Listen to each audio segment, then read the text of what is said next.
It's been increasing for the last 5 years. And this year, I basically called it 0th hour, which is 0 hour. I think this is year one, like patient zero in a medical scenario, that this is the first year of famine. I probably grow 500 different crops, and I was able to harvest a good harvest of 5.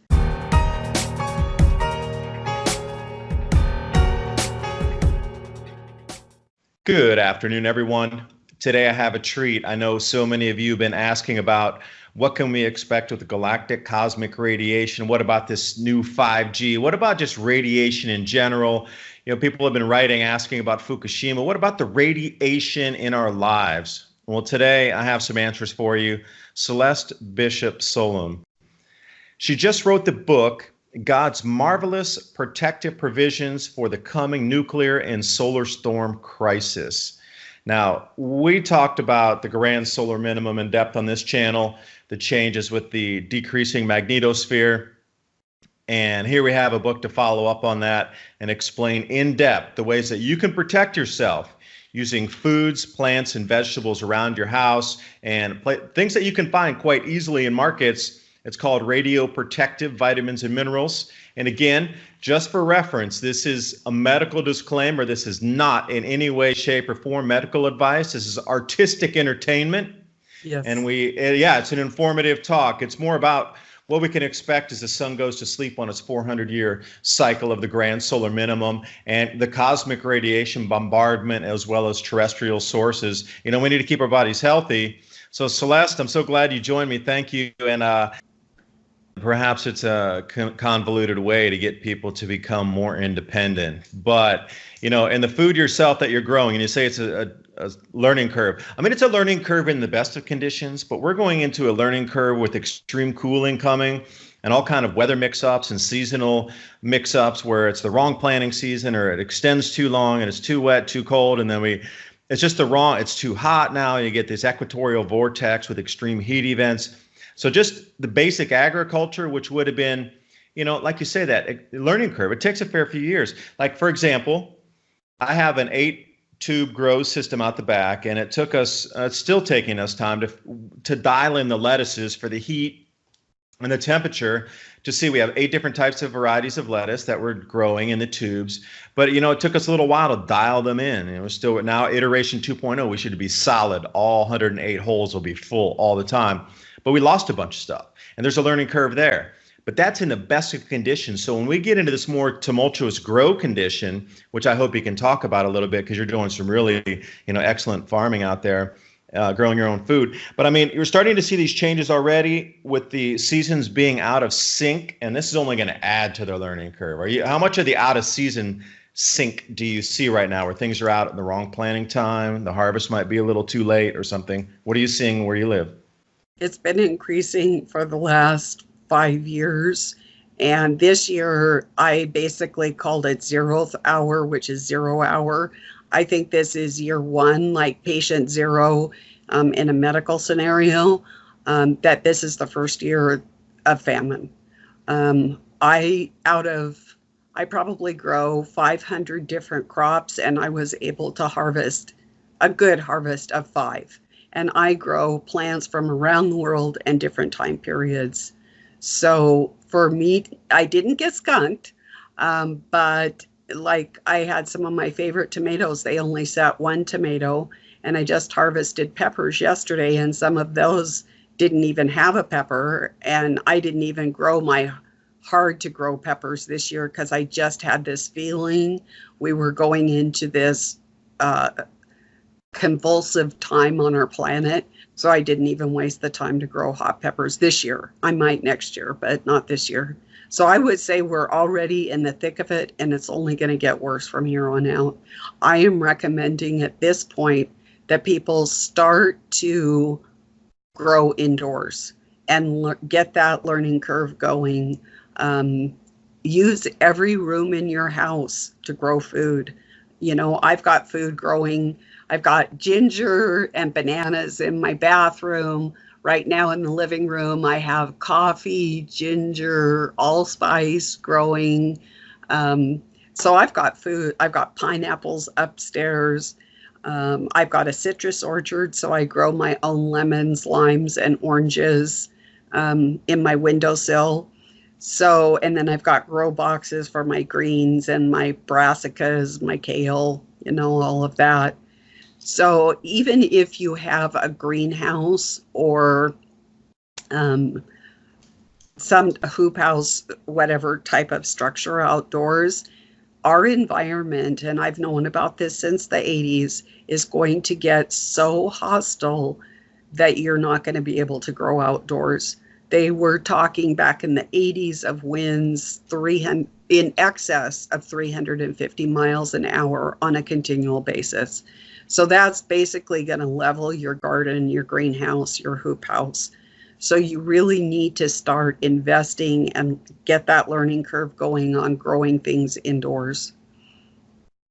Yeah, and those kind of sideline winds, I mean, your structure, your house won't survive either. So, it brings us right back, full circle back to the ancient societies. Why were there millions of dolmens around this planet? Why were there so many underground cities? And the most famous we probably know is the cliff dwellings out in Arizona or something. You go over to Turkey, how many sets of underground cities are there? They got underground cities in China, Armenia, Georgia, the country, not the state. And wherever you look, even Europe, go down to South America too, go over to Africa, wherever you look, there are dolmens and underground structures, cliff dwellings, and caves that have been inhabited for, tens, 20, 30, 50,000 years. What is going on that the ancients knew that left us? And then, we're talking about this incredibly hostile environment again here, where nothing was built on this planet will survive 350 mile per hour winds for a prolonged period of time. That hurricane, there was a terrible event that would happen on the Bahamas, but look at that. That was 180 miles an hour? Can you imagine something double that wind? Nothing will survive. Nothing natural, nothing man-made, nothing built unless it's a dome or a cave or something of heavy rock, multi-ton blocks, dolmens and this type of thing. There are some places, like if you live on the eastern side of a high mountain, like I live in a valley in between the Mission Mountains and the Bob Marshall Wilderness. And so I'm fairly protected, one, against winds. If there ever should be a storm surge, like was mentioned in the Adam and Eve story, Chan Thomas's CIA book, then I'm relatively protected. And I did live on top of a mountain in an off-grid place with my husband. And actually that was a CIA refuge. So they knew that this was coming and they had bought property, and some of their agents had places there for this time that we're coming into right now. Yeah, and it's really interesting in the Adam and Eve story how they talked about the ranges that would stay above water in this next iteration, and then lo and behold, the new capital of the United States is being moved out to Colorado at that high elevation there, right around Denver. A reset of our own government to the higher elevations. There definitely is some awareness of what's going on with the climate cycle here and what's to be expected in terms of infrastructure damage. That would explain why a lot of things haven't been repaired in the last 30 years in the United States. They're just left to fall apart, because why would you repair something that won't survive anyway? And yet again, the food shortages, the canned goods, I keep getting more and more reports about canned goods not being available on the shelf. Now, for me, it seems that these large multinationals that are growing, that have their own farms that then supply into their supply chain, I'm sure they might be still growing the food, but maybe somebody else is buying that behind the scenes at that quantity now that's then, not making it to the shelves versus just plain shortages of not being able to grow the food at this time. But you're saying you're having incredible difficulty getting something out of, and you're, how many decades of experience do you have? And you're still struggling to get things, at the yields you used to have. So I'm not really sure what it is, but it's definitely an omen on the horizon there of black clouds that I see, whatever the reasoning might be for these shortages on the shelves right now.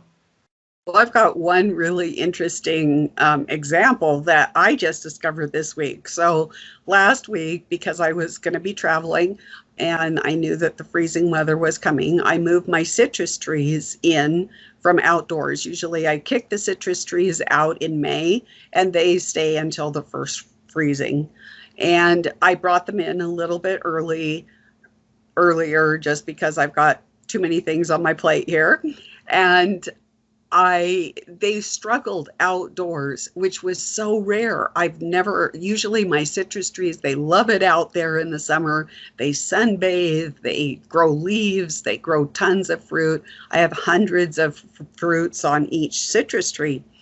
This year they had a few leaves, and the fruit that developed, maybe a handful of fruit on each tree, never developed size. They didn't grow. And I'm like going, with all this rain, that just doesn't make any sense. Although it did freeze most of all the summer this year, except for the last couple weeks. But I brought them in. I gave them a good watering. I set up their lighting system, and they are exploding. They're saying, thank you, you brought us in. So I don't know what's out there, but they've got blossoms, they've got new growth. They're just happy. The fruit is now developing and maturing. So whatever is out there that made it so that my garden couldn't grow, there is some protection indoors, and the plants are responding. So I was very pleased with that. Yeah, and you have to wonder if the plants are just going into conservation mode when they're in that more of natural environment where they're picking up maybe the electromagnetic frequency changes off the sun, or it could be what you're talking about in the book too, about plants reacting to high electromagnetic fields too. And there's so many possibilities of, is it a crossover of effects, or is it a single effect causing this? Or I'm baffled sometimes when I try to put this information together myself and try to find answers to these questions, because wherever you are on this planet, the same thing is happening. And bringing something indoor, what kind of ventilation do you have? Lighting, it requires it's a whole different game indoors of keeping that, from getting fungus and mold and build up and all kind of things you don't want in your house, plant-wise, fungus and things. Yes, but it can be done. And, there's so much in the way of technology, like with LED lighting. If you need humidity, you can do a humidifier. If you've got too much humidity, you could get a dehumidifier. So there are a lot of ways to address the bugs and drugs issue when you start bringing your plants indoors. But if you give them the proper lighting, the proper humidity, the proper watering, and a little TLC, it's amazing. You probably won't have a big bug infestation. It's when your plants are stressed. And that's an interesting side note. So I did this article a couple years ago on essential oils because I believe in frequency healing, and that the essential oils from plants and flowers have a frequency that can mitigate some of our chronic health problems. And so I went to the NIH, and I discovered that in the first part of this one article, it was talking about that they're considering making essential oils prescription only. And the reason is because of the environmental stress outdoors is making the volatile oils, which is where you get the essential oils, stronger. So the essential oils today are much stronger than they were 5, 10, or 20 years ago, to the degree that there's some that want to make it prescription strength because they don't believe a lay person has the ability or knowledge to be able to use them wisely. So that's a little nugget of information for you. And considering growing food indoors versus what our yields are outdoors, I was talking with Lee, and he was saying, he's like, Dave, you got to realize something. Even if you take every disused shopping mall in the entire country, and you take all the parking garages that will not be used for transportation parking anymore, and you convert those into indoor grow units, and you use every available warehouse that's dysfunction, there's no more cargo coming in, He's like, you're not even going to grow like 1% of what you need to still feed the population. Like you're living a pipe dream if you think that people are going to grow enough food indoors to still feed the population of today's world. He's like, it's just not going to happen. So there's going to be some real constraints coming up here, whether we can grow food indoor or not. There just still is not going to be enough come, 2023. That's my date. The global awareness is 2021 when, hey, we got a big problem here.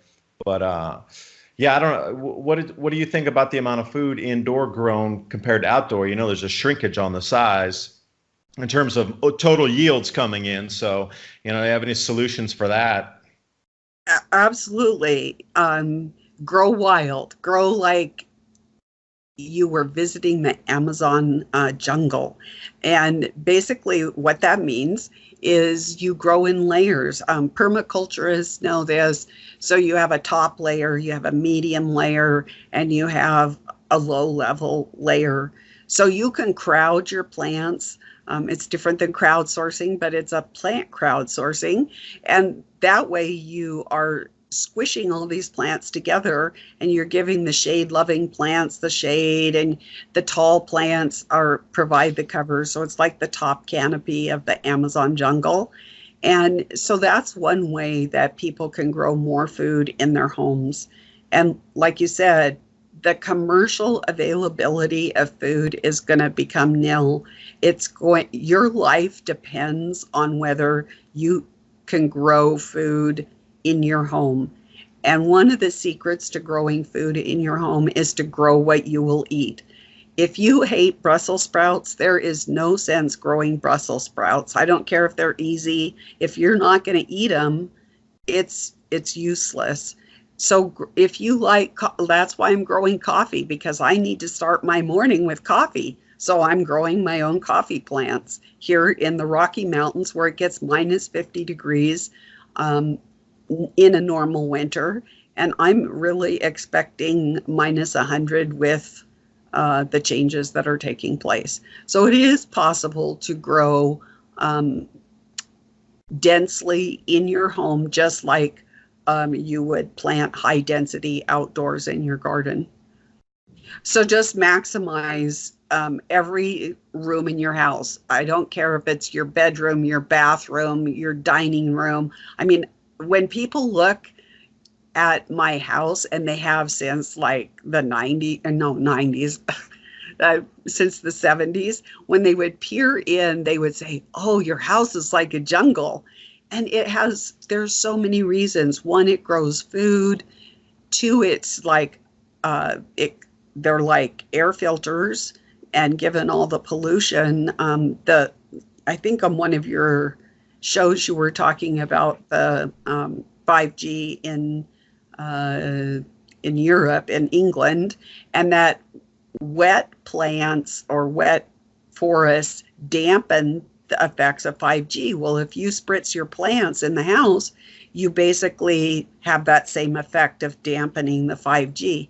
Not to mention a spiritual or well-being, just looking at your plants, looking at life. And plants don't argue with you or hate you, or, they love you.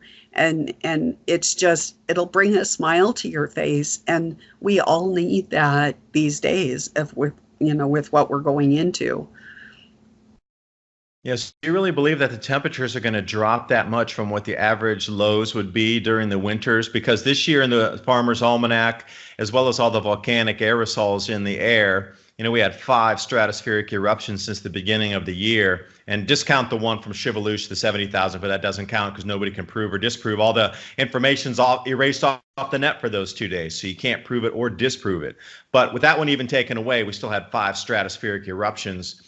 So we got the volcanic cooling coming into this winter. We got the Farmer's Almanac calling just on the natural cycles of, cooling and whatnot, and the heating oceans off to the Pacific here, right along the coast. That's underwater volcanic eruptions as well. So we have all these things coming into tumultuous cooling anyway, but you're saying it's going to get that cold, like in the 100 below. That's insanity. How much longer would it take for the ground to thaw to be able to put plants in? Like that would push the growing season, just to the time that you could get it in the ground back 3 weeks. Yeah, it actually has already hit here in Montana this summer. So I'll back up. Last summer, we had 107 degrees. And typically it will get in the 90s and, a couple days in the hundreds. This year, we get this, sit down, we ran 30 to 60 degrees below normal. And for an ice age to ensue, it only takes a 12-degree Fahrenheit drop in temperature. And here in Montana, we were 30 to 60 degrees below. Like, I don't know, it was a couple weeks ago, I went to the city, it was 40 degrees. And it's, like I said, other than 10 days, it's frozen every single day during the summer this year. So we're already starting 30 to 60 degrees colder. That's why I have to factor in, and I am preparing for a doubling of the temperature drop here in Montana. And that's something you won't really hear on the corporate media is about these dropping temperatures because, down in Tennessee, I talked to my parents even earlier today, and they're like, oh, it's still in the 90s, like it was some wow factor. And I was like, you know what? It's like that every summer. That's why they call it the dog days of summer. Remember drinking lemonade on the front porch? I mean, come on, just because it's 90 degrees today, they've almost brainwashed everybody. It's 90. Oh, it's a heat wave. It's global warming. It was always like that when we were kids growing up. It was always hot as can be in the summertime. Everybody was, always rehydrate. You can go outside and play because we didn't have, video games. I mean, we had Atari and kind of simple stuff back then, but we played outside way more than we were inside. But it was always hot. It was always 90 or more. And you always had to take, a bottle of water with you when you went to play because you had to stay hydrated. Now it becomes like, oh, it's 90. It's a heat wave. No, it's the same when we were kids. But this whole movement of temperatures that you just don't see in the corporate media about all this cold, but you continue to get drummed over the head with it's 1 degree warmer and wow, it's front page news across the planet for 2 weeks because of 1 degree warmer than normal. So again, we're being caught off guard. And I just, still come to the realization, I think it's also on purpose that there's no real awareness going on because this late in the game, I thought the governments of our planet would have at least warned us about what's coming. But here we are still this late in the game, and you're talking about incredibly cool temperatures, and still nobody's talking about this. All they're talking about is heat. I think, it's going to catch everybody much, much, much more off guard and really blindside everybody when it comes so quick. And it is coming so fast. 2 years, you can remember that like a blink of an eye. Well, we got 2 years left maximum, I think, myself. And another thing that folks need to consider that I experienced last winter for the first time was, so I'm used to minus 50 degrees or minus 30 degrees. That's just the way it is living in the Rocky Mountains.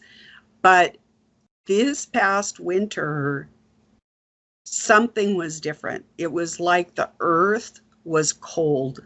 The plants are showing it. They're hugging the earth, which means a shorter plant, which means less yield. But what it did indoors was freeze my pipes. So I have a fireplace and I have an Amish wood cook stove, and both were going. I knew it was going to be minus 30, so I stoked the fires. And I only sleep a couple hours a night, so I got up at 2 o'clock in the morning, and I thought I best check the fire. And I leave the faucets on to run in both the bathroom and the kitchen.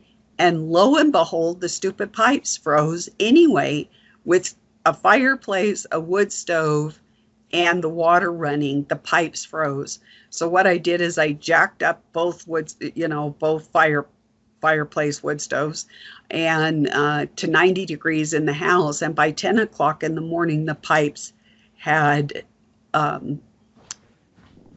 thawed.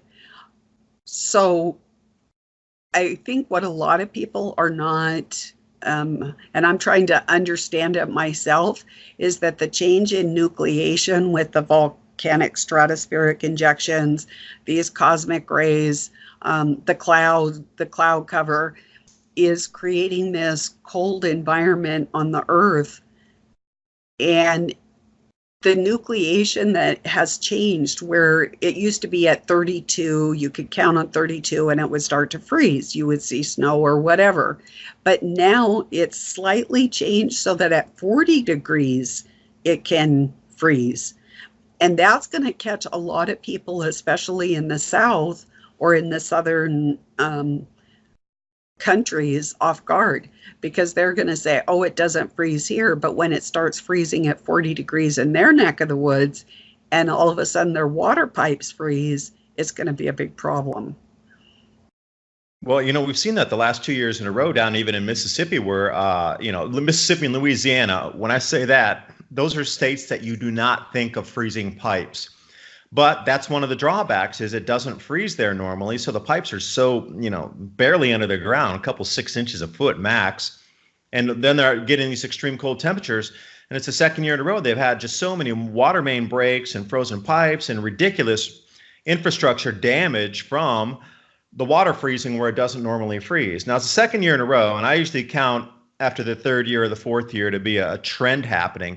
So if it happens again this winter, I'm definitely going to put it down into this is a trend, and they're going to have to start doing something down in the southern part of the United States to protect these pipes and infrastructure more. But how do you do that? I mean, you laid out entire cities and entire states already with just this much protection of earth under a pipe or over a pipe. How do you change that overnight? You can't. That's literally a rebuild of a society. That's a restart of a society. And that's why I don't know that we're going to see a government improvement to infrastructure, because government is not investing in the infrastructure other than cyber command and control type systems are getting the money and other things are not. So I think it's going to drill down to the individual to have redundant systems, and you're going to have to think, where am I going to get my food if the grocery store is not open?